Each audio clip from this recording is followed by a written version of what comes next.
আজকে সকাল সকাল ঘুম থেকে উঠেছিলাম এখানে আসার জন্য। সকাল সকাল চোখে পানি চলে আসলো। গত বছর আমার এক ছোট বোন এখানে, সে আমাকে বলেছিল যে তার সামনে পরীক্ষা আসছে,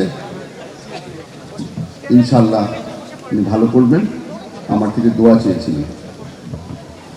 আজকে দেখা হলো, সে আমাকে বলল হাসি মুখে গোল্ডেন এ পেয়েছে সে, আলহামদুলিল্লাহ। কিন্তু মুখের হাসিটা আরো বড় হয়ে গেল, আরো ফুটে উঠলো, কারণ সে আমাকে বলল 3 দিনের মাথায় তারেক চাচ্চু তার জন্য গিফট পাঠিয়েছিল। কোনো সময় নষ্ট হয়নি। আমাদের চেয়ারম্যান সাহেব ইমিডিয়েটলি তাকে কংগ্রাচুলেট করেছিল। এই আন্তরিকতাটাই আমরা ধরে রাখতে চেষ্টা করেছি। একজন আরেকজনের হাত ধরে এখান পর্যন্ত এসেছি। আপনাদের সকলের সহযোগিতা যদি আমরা না পেতাম, তাহলে হয়তো অনেক আগেই আমরা ভেঙে পড়তাম। বাংলাদেশ জাতীয়তাবাদী দল যখন আমাদের পাশে এসে দাঁড়ালো, একটা নতুন শক্তি পেয়েছিলাম আমরা। এখন এখানে দাঁড়িয়ে আছি বিশাল একটা শক্তি নিয়ে। রাষ্ট্রের যত ধরনের সহযোগিতা এখন আমরা পাচ্ছি, তবে এই জিনিসটা মনে রাখা দরকার, লড়াই এখনো শেষ হয়নি। আমরা এখনো বিচারের অপেক্ষায়। কিছু কিছু মামলা শুনানির পর্যায়ে চলে এসেছে।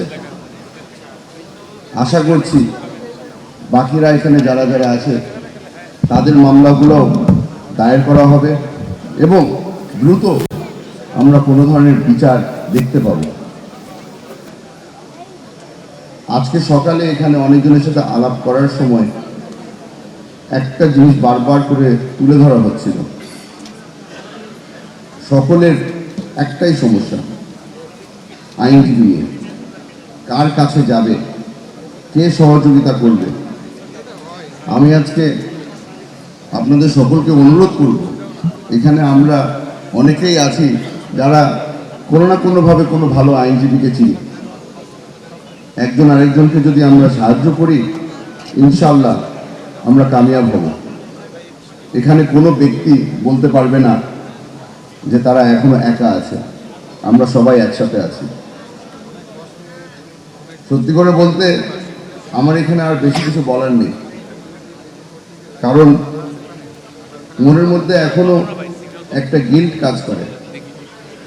আমি ফিরে এসেছি, আমি আপনাদের মাঝে আছি।